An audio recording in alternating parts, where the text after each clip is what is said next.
Welcome to the A320 Warning Systems lesson. This lesson discusses the various warning and alerting systems installed in the aircraft.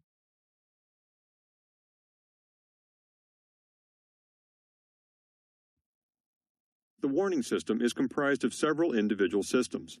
They include the Ground Proximity Warning System, or GPWS, the Traffic Alert and Collision Avoidance System, or TCAS, and Reactive Windshear Alerting. Also included are operational warning systems such as the Overspeed Warning, a Low Energy Alert, Stall Warning, Takeoff Configuration Warnings, and finally, Altitude Alerts. Controls and indicators associated with the warning systems are located throughout the flight deck and include the following: the GPWS control panel, the transponder control panel, the ECAM control panel, master warning and master caution lights, pull-up GPWS push buttons, terrain on ND push buttons, PFDs and NDs, and finally, the engine warning display, or EWD.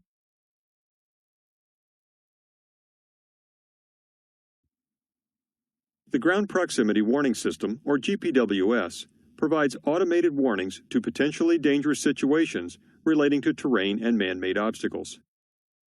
It also provides warnings of unsafe landing configurations. The GPWS employs two categories of operation to generate these automated warnings: basic and terrain. The basic category provides the 5 basic modes of warning.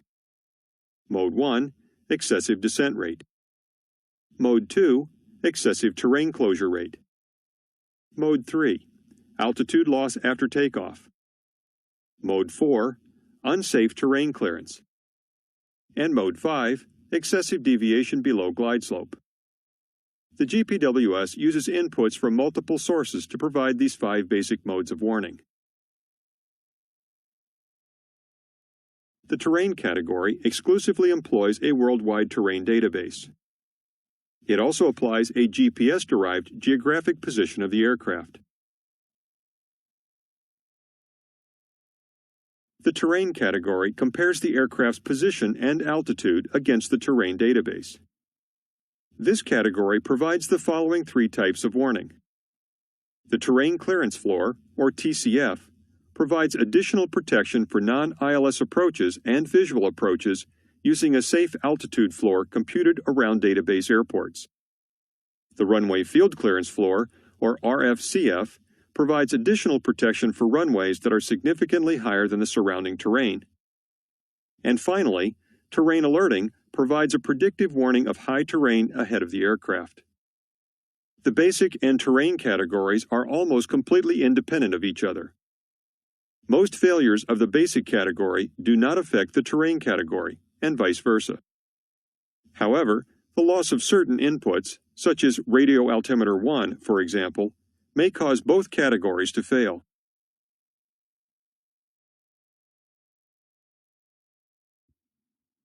The operation of the GPWS is completely automatic. However, it can be controlled from the GPWS control panel. If the terrain push button is selected to off, the terrain category warnings are inhibited. The basic modes are not affected. If the system push button is selected to off, all 5 basic modes of warning are inhibited. The terrain category is not affected. Proper use of the system and terrain push buttons is required to deactivate the faulty system.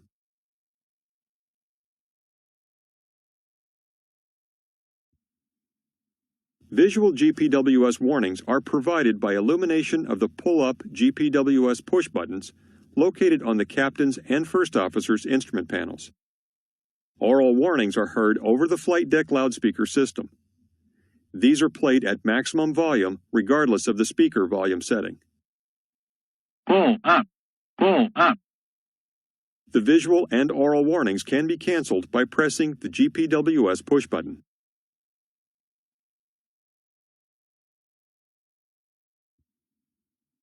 Let's review the 5 basic modes of the GPWS system. The first mode we'll discuss is an excessive descent rate. If the GPWS senses an excessive rate of descent combined with a radio altitude below 2,450 feet, a sink rate warning is generated. Sink rate.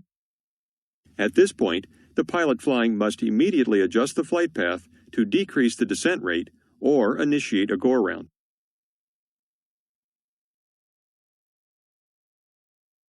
If the descent rate continues, a pull-up warning is initiated. Pull up. The visual and oral warnings continue until the aircraft exits either envelope.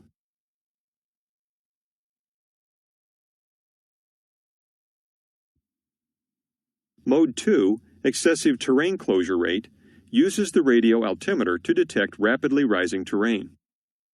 Depending on the aircraft's landing configuration, 2 levels of protection are provided.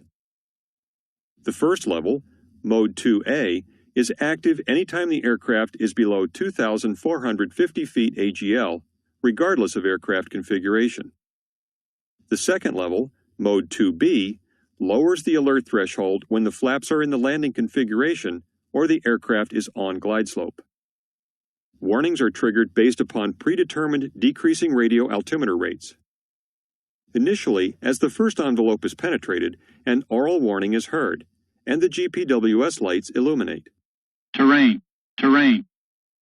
If the aircraft continues to penetrate the envelope, the red pull-up lights will illuminate, and the oral message, pull up, will be repeated continuously. Pull up. The visual and oral warnings continue until the aircraft reaches a safe altitude.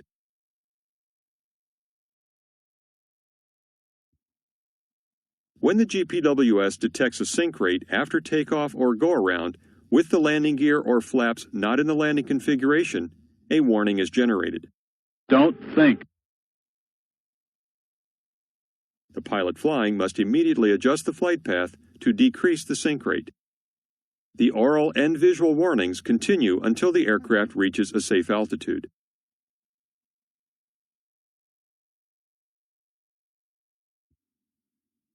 Mode 4, Unsafe Terrain Clearance, provides alerts for insufficient terrain clearance as well as incorrect landing gear and flap configurations. It is subdivided into 3 forms. Form 4A is active during cruise and approach if the gear and flaps are not in the landing configuration. It is intended to provide alerting for inadvertent flight into terrain where the terrain is not rising significantly or the aircraft is not descending excessively. If terrain clearance becomes insufficient, an alert is activated. Too low. Terrain. Form 4A also provides alerting for protection against an inadvertent gear-up landing. Too low. Gear. The oral and visual warnings continue until the aircraft exits the envelope.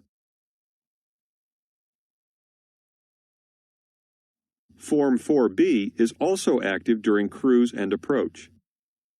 The difference with this form is that the gear is down. The flaps are still not in the landing configuration. If the aircraft penetrates the first envelope, the indications are as follows. Too low. Terrain. If the aircraft continues to descend and decelerate, the indications change to this. Too low. Flaps. The oral and visual warnings continue until the aircraft exits the envelope.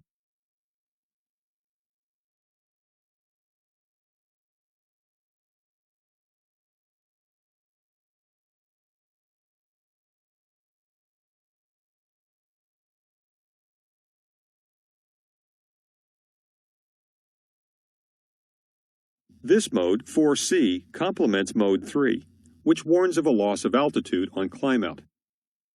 During climb-out, if the aircraft is rising, but the terrain beneath the aircraft is also rising, Mode 4C provides a too low terrain alert.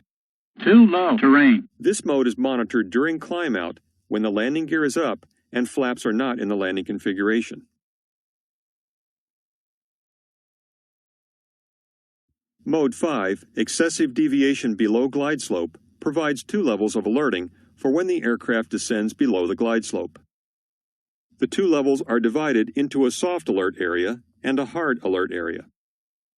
The soft alert occurs when the aircraft is below 1,000 feet radio altitude and the aircraft is 1 1/3 dots or greater below the glide slope beam. Glide slope. The soft alert is broadcast at half volume.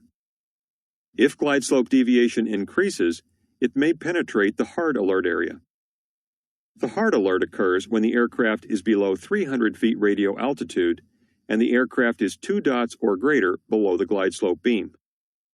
Glide slope. Hard alert aural warnings are played at full volume. The warning continues until the aircraft has corrected back onto the glide slope or by pressing either of the pull-up GPWS push buttons.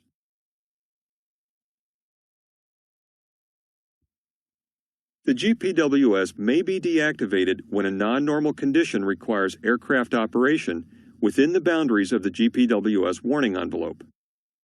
An abnormal gear configuration would be an example. If a gear-up landing is anticipated, the system push button should be used to deactivate the 5 basic modes of the GPWS. Select the system push button on the GPWS control panel.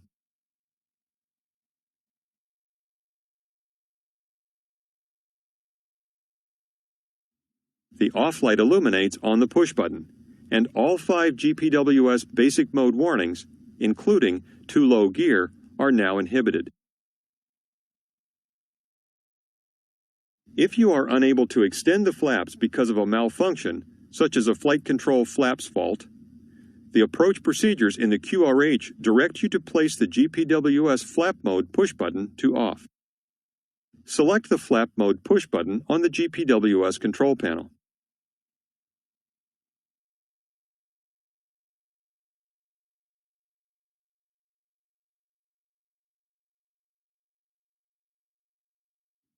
The off light illuminates on the push button, and this memo appears on the EWD. The too low flaps warning is now inhibited.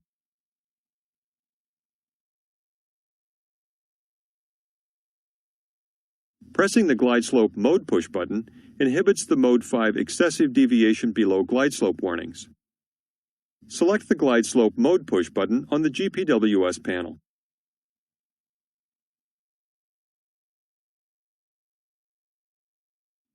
The white off light now illuminates on the push button.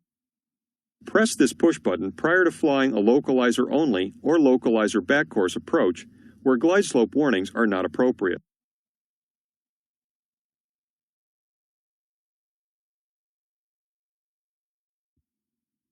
A flaps full configuration is used for the vast majority of landings.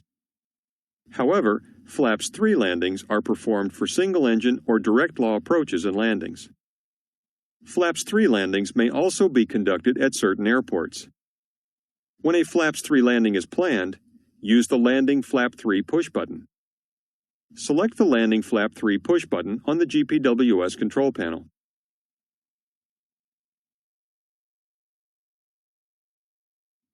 The on light illuminates on the push button, and this memo appears on the EWD.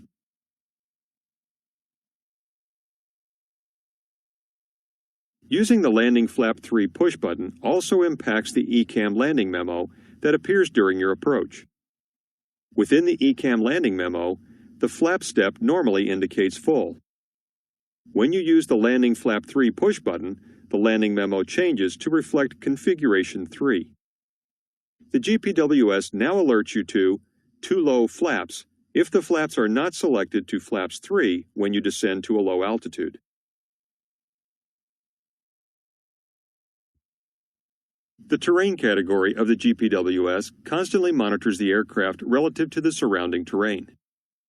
This category applies the lateral position determined by the GPS as well as a geometric altitude against a terrain database. The database contains terrain information for the entire Earth's surface, including man-made obstacles, towers, and high antenna. Terrain may be independently displayed on each ND by selecting the corresponding Terrain On ND push button. Select the Terrain On ND push button.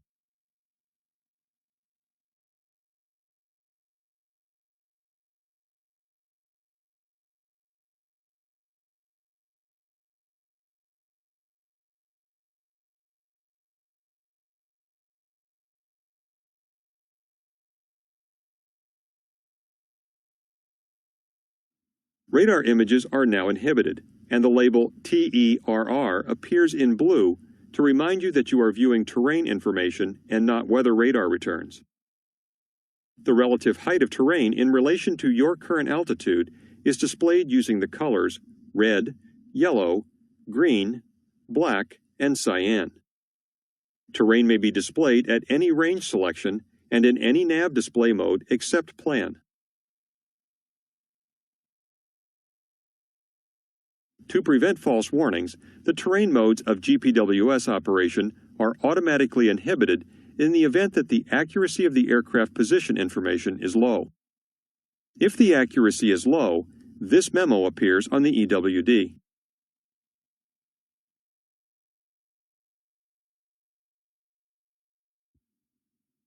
Two additional features of the GPWS, called peaks and obstacles, also influence how the terrain is displayed on the ND. The peaks feature provides the following additional information: a graphical display representing sea level or 0 feet MSL, and a display indicating the altitude of the highest terrain elevation within your selected range.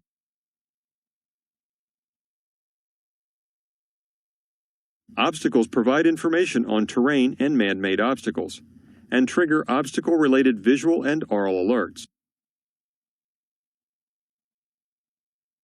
Let's take a look at two different scenarios to illustrate how terrain is presented on the ND.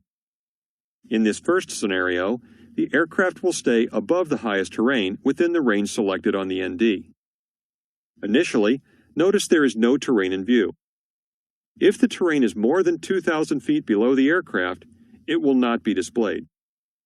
As the terrain now begins to get higher, low-density green imaging appears on the ND for this lower elevation band. The green imaging transitions from a low-density to a high-density green for the middle elevation band. As the aircraft approaches the highest elevation band, the high-density green transitions into a solid green. The elevation of the highest point will be presented on the ND, representing the peak elevation. As the aircraft continues and the terrain elevation descends to sea level, notice how the ND presents this elevation as cyan.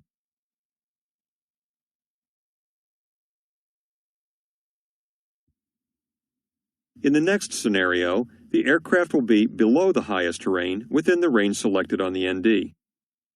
Initially, no terrain is in view. Terrain that is more than 2,000 feet below the aircraft will not be displayed. As the aircraft approaches rising terrain, low-density green imaging appears on the ND, followed by a higher density image. If the terrain is within 500 feet below to 1,000 feet above the aircraft, a low-density amber image is used. As the aircraft continues, terrain from 1,000 to 2,000 feet above the aircraft is displayed in high-density amber.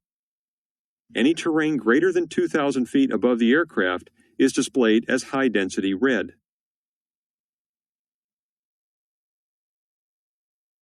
In the rare instance where terrain database information is not available, this area is presented in magenta.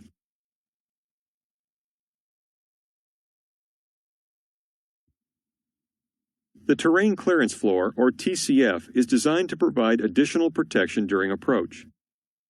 A minimum safe altitude floor is computed around database airports. The floor is layered on top of existing terrain. If a 3-degree flight path is maintained, penetration within this floor will not occur. The TCF warning is not predictive. The aircraft must actually penetrate the TCF to trigger a warning.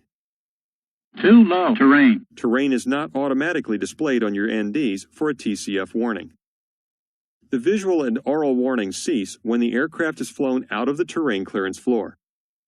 For airports with significant terrain in close proximity, the TCF is automatically adjusted. The GPWS also incorporates a feature called Runway Field Clearance Floor, or RFCF. The RFCF is based on the current aircraft position and the height above the destination runway, using geometric altitude in lieu of radio altitude. This provides improved protection at locations where the runway is significantly higher than the surrounding terrain. If the aircraft penetrates the RFCF, the alert is generated. Too low terrain. Too low terrain. Terrain is not automatically displayed on your NDs for an RFCF warning. The visual and oral warnings cease when the aircraft is flown out of the envelope.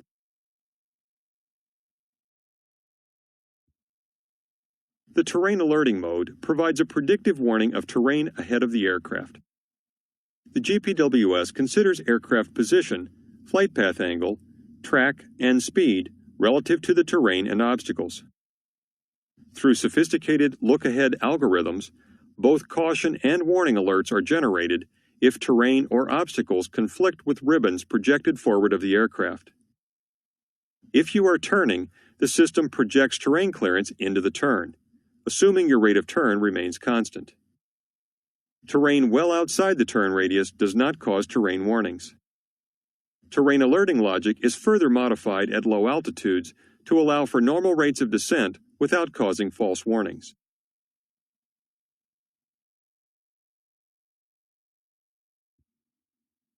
If the GPWS determines that the aircraft is within approximately 60 seconds of hazardous terrain, a terrain caution is generated. Terrain ahead. The terrain automatically displays on each ND. This is referred to as a pop-up of the terrain display. Note that the on light illuminates on both terrain on ND push buttons. Solid amber terrain displays indicate that the predicted flight path will penetrate the caution area. An amber terrain ahead message also appears. The GPWS assumes that the aircraft's current flight path will continue for the next 60 seconds. If the terrain continues to be a hazard, the oral caution message repeats every few seconds. Terrain ahead. The pilot flying should immediately adjust the flight path or initiate a go-around if on approach in response to a terrain caution. The terrain caution ceases when GPWS determines that the terrain ahead no longer poses a threat.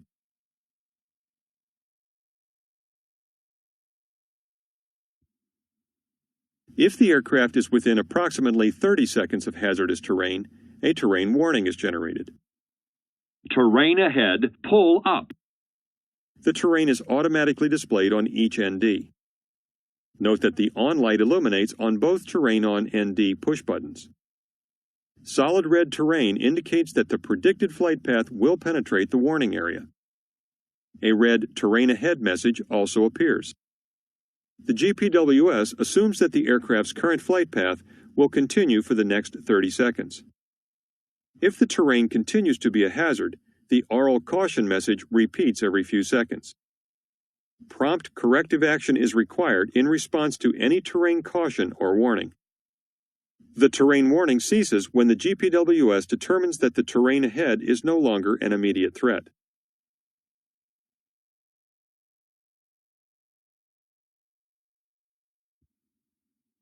All man-made obstacles greater than 100 feet tall are included in the GPWS database. The GPWS triggers an alert when it senses a conflict between an obstacle and the projected flight path of the aircraft. Obstacles are presented on the ND as shown here. If the GPWS determines that the aircraft is within approximately 60 seconds of an obstacle based on your current flight path, an obstacle caution is generated. Obstacle ahead. This obstacle ahead message is displayed in amber on the ND.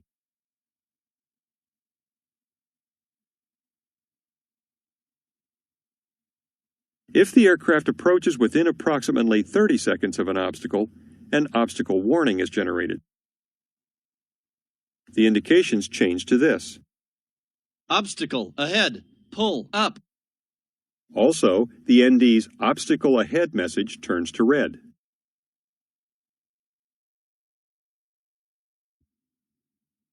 The Traffic Alert and Collision Avoidance System, or TCAS, is an airborne system designed to act as a backup to the ATC system and the See and Avoid concept. TCAS is totally independent of other aircraft warning systems. TCAS uses transponder replies from other aircraft to determine their range, relative bearing, and relative altitude. TCAS computes three types of areas around the aircraft: a caution area, a warning area, and a collision area. TCAS provides time-based alerts, so the physical dimensions of the caution and warning areas vary as a function of closure speed. The flight path of a TCAS-detected aircraft is predicted. If the path is determined to bring the aircraft within 20 to 48 seconds of your collision area, the caution area has been penetrated. These aircraft are called intruder aircraft. When an intruder penetrates the caution area, TCAS generates a traffic advisory, or TA. Traffic. If the intruder's path is predicted to bring the aircraft within 20 to 35 seconds of your collision area, the warning area has been penetrated. TCAS then generates a resolution advisory, or RA. Monitor vertical speed. TCAS is controlled by using the ATC TCAS control panel. Traffic information is presented on both navigation displays.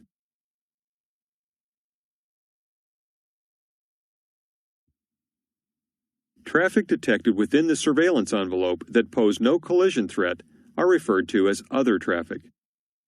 This type of traffic is presented as a hollow white diamond at the correct range and bearing.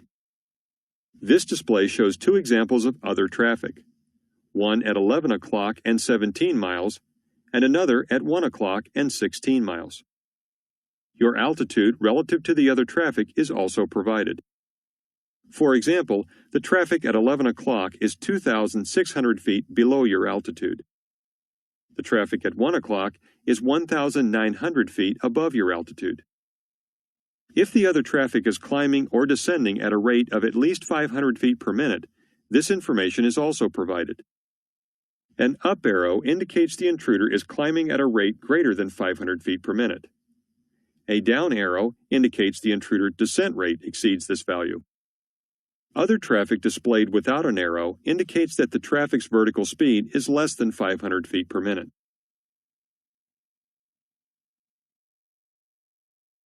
Traffic detected within 1,200 feet vertically and 6 nautical miles laterally of your aircraft is displayed as proximate traffic.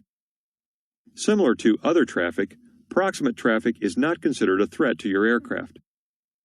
Proximate traffic is presented as a solid white diamond.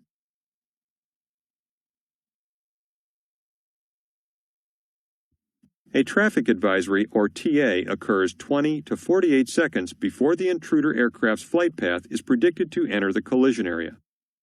Traffic. TA traffic is displayed on the ND as a solid amber circle. This information can be used to visually locate the intruder.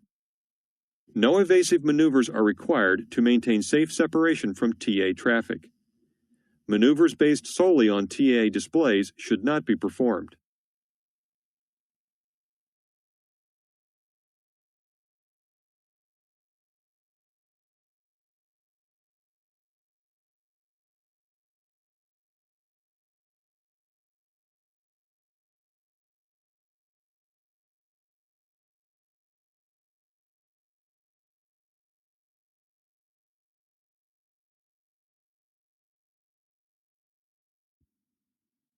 A resolution advisory, or RA, occurs 20 to 35 seconds before an intruder aircraft's flight path is predicted to enter the collision area.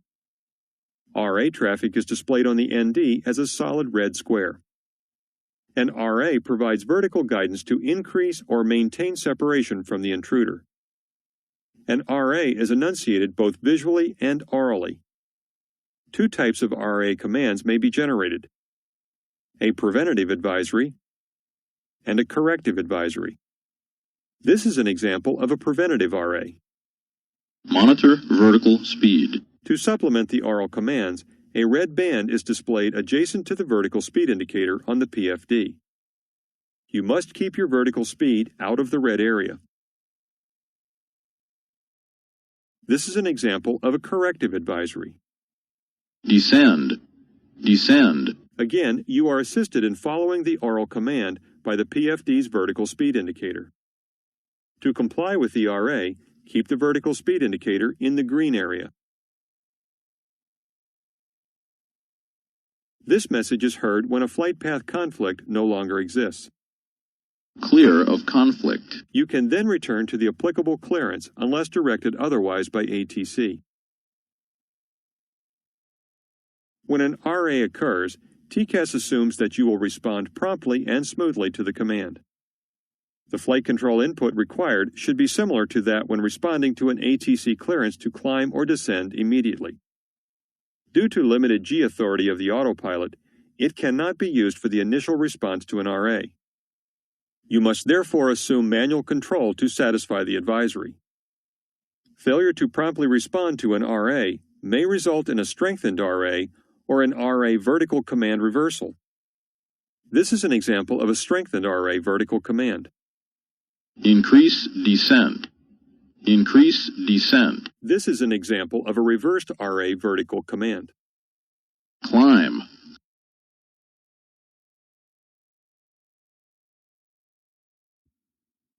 TCAS oral warnings are announced over the flight deck loudspeakers. The loudspeakers do not have to be selected on for the oral warnings to be heard. The oral warnings are softened or strengthened depending on the urgency of the situation. This chart summarizes all the possible TCAS oral warnings associated with RAs.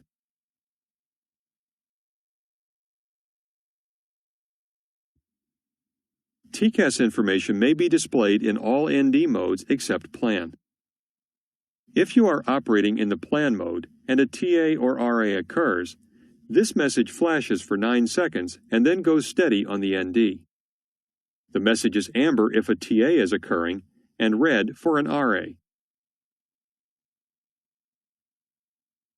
TCAS information is only displayed when the ND range is set to 10, 20, or 40 nautical miles. If the ND range in use is greater than 40 nautical miles and a TA or RA occurs, this message flashes for 9 seconds and then goes steady on the ND. Here again, the message is amber if a TA is occurring and red for an RA.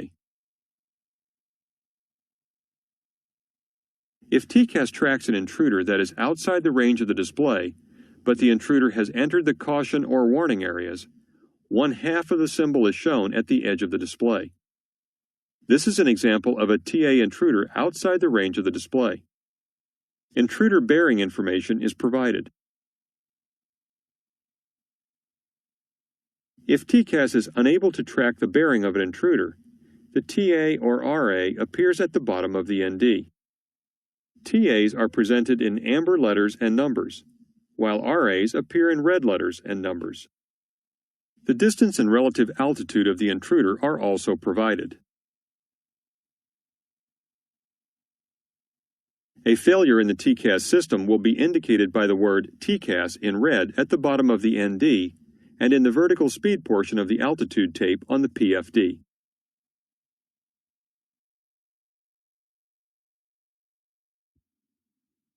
TCAS operating characteristics are modified when operating at very low altitudes.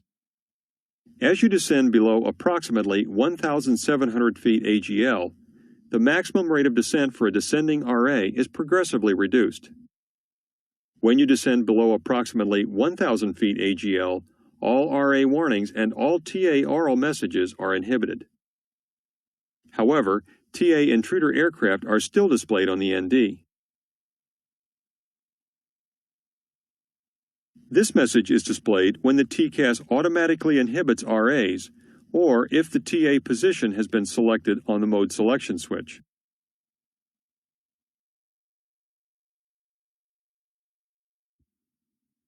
Both aircraft transponders and the TCAS system are controlled using the ATC TCAS panel.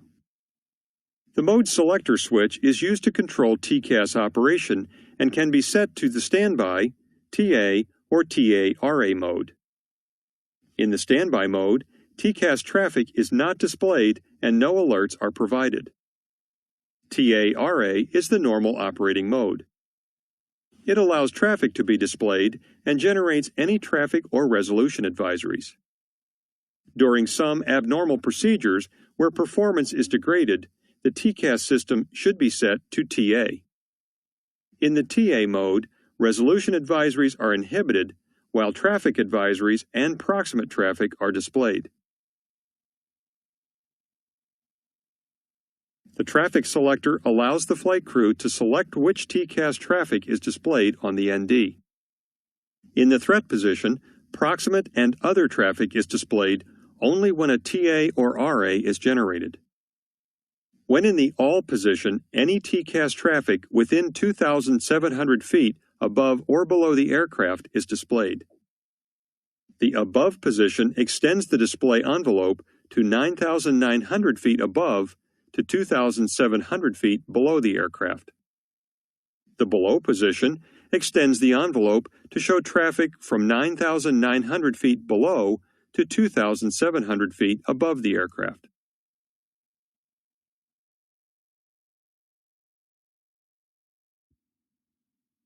The overspeed warning system is designed to warn you when the aircraft speed exceeds VMO or when Mach exceeds MMO.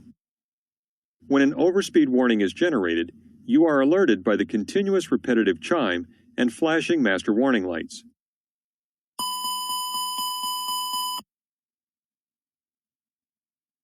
An overspeed warning is also displayed on the EWD. The CRC can only be silenced by slowing down or by pushing the emergency cancel push button on the ECAM control panel. The flashing master warning lights can only be extinguished by slowing below VMO or MMO.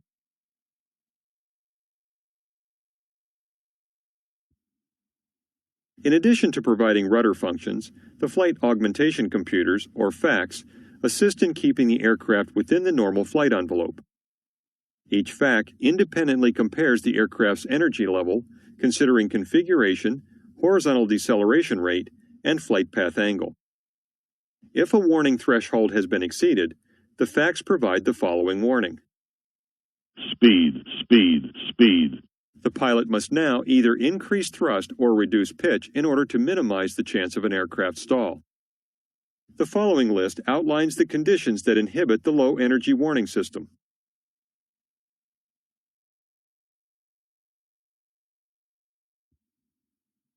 During normal law, the flight control system prevents the aircraft from reaching an angle of attack that would result in a stall. The speed at which this occurs is shown on the airspeed scale. If the flight control system degrades to alternate or direct law, this protection is no longer provided. A representative stall warning airspeed is then depicted within the airspeed scale. In this degraded mode, if sufficient aft sidestick is applied, the aircraft can be stalled. You are alerted to an impending stall by these audio warnings. Stall. Stall. Stall. You must fly the aircraft out of the impending stall to silence the warning.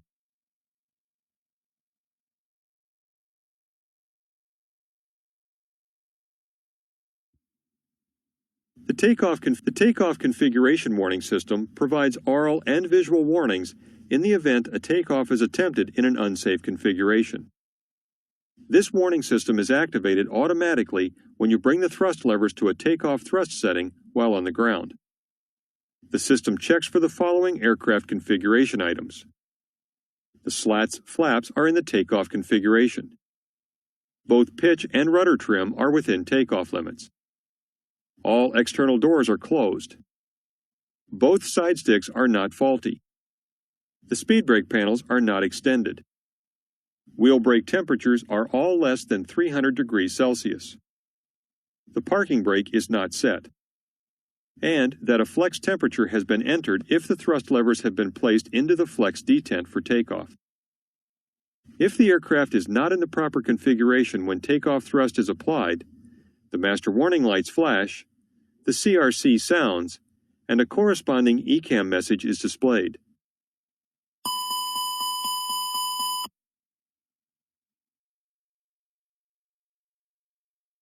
The takeoff configuration warning may be tested by pressing the takeoff configuration key on the ECAM control panel.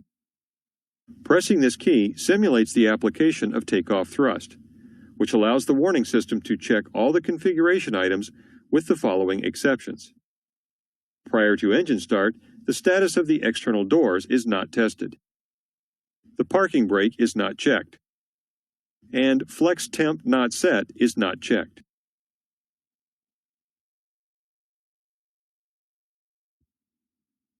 The flight warning computers, or FWCs, generate visual and aural altitude alerts.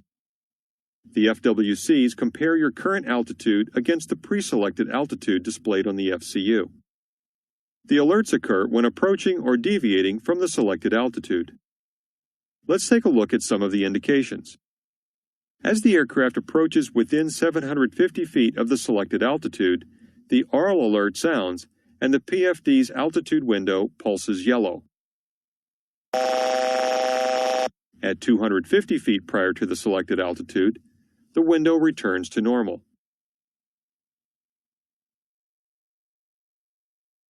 If the aircraft deviates more than 250 feet from the selected altitude, the aural alert will again sound and the altitude window flashes amber. To cancel these warnings, the pilot can either return to the selected altitude or select a new altitude. The aural alert can also be silenced by pushing the Emergency Cancel push button on the ECAM control panel or pushing either Master Warning push button. To prevent nuisance alerts during an approach, the altitude alert is inhibited when the slats are extended with the landing gear down, the glide slope is captured, or when the landing gear is down and locked.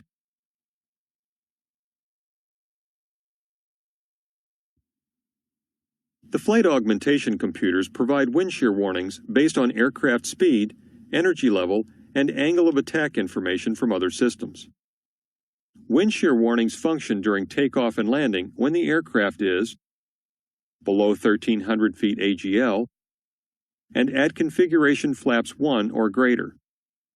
Windshear conditions that occur at higher altitudes or while in a clean configuration do not trigger a windshear warning. Windshear warnings may occur regardless of the position of the FAC push buttons on the overhead panel.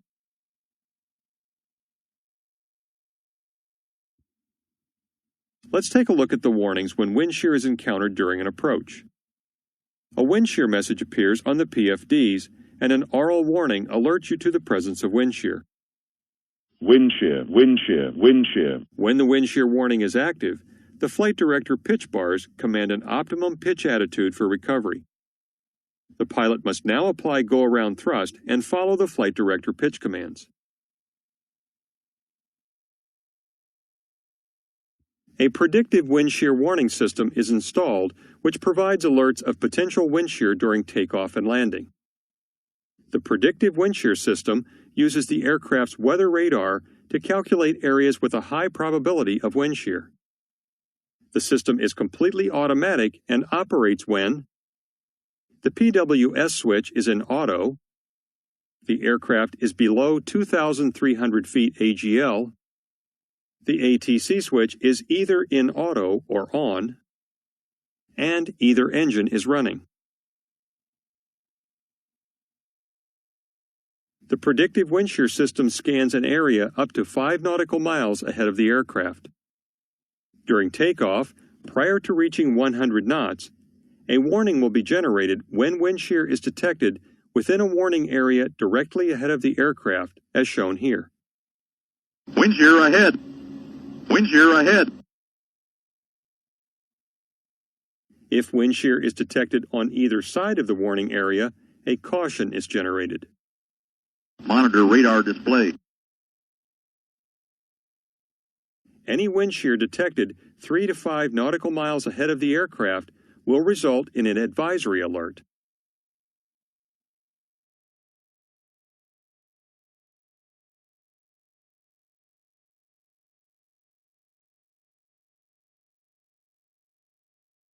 During takeoff, the wind shear alerts are inhibited when airspeed exceeds 100 knots. The inhibit is removed once an altitude of 50 feet is reached. Above 50 feet, the warning area is reduced and a warning will only be generated if wind shear is detected within 1.5 nautical miles of the aircraft. The system is deactivated above 2,300 feet.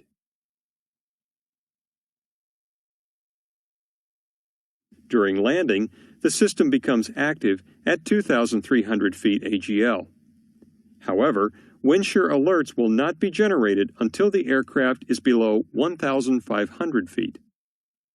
During landing, all alerts are inhibited below 50 feet.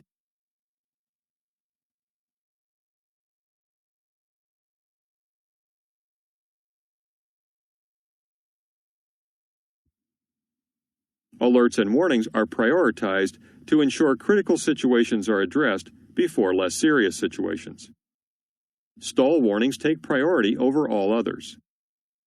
A Windshear warning has priority over GPWS and TCAS warnings. GPWS warnings have priority over TCAS warnings.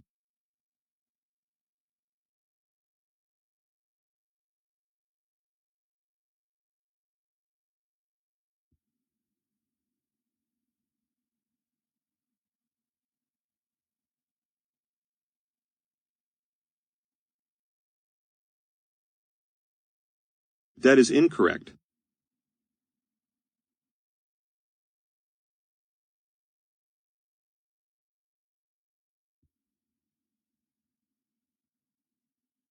That is incorrect.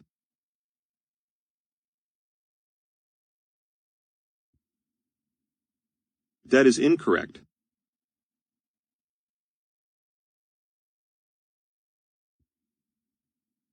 That is incorrect.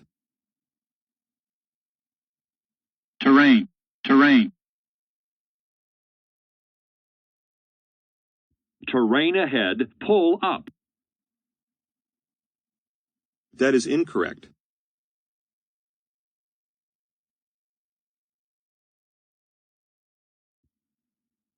That is correct.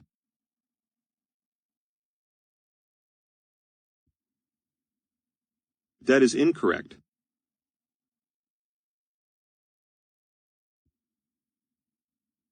Windshear, windshear, windshear.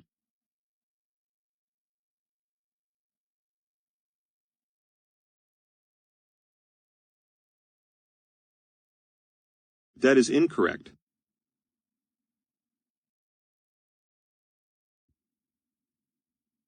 That is incorrect.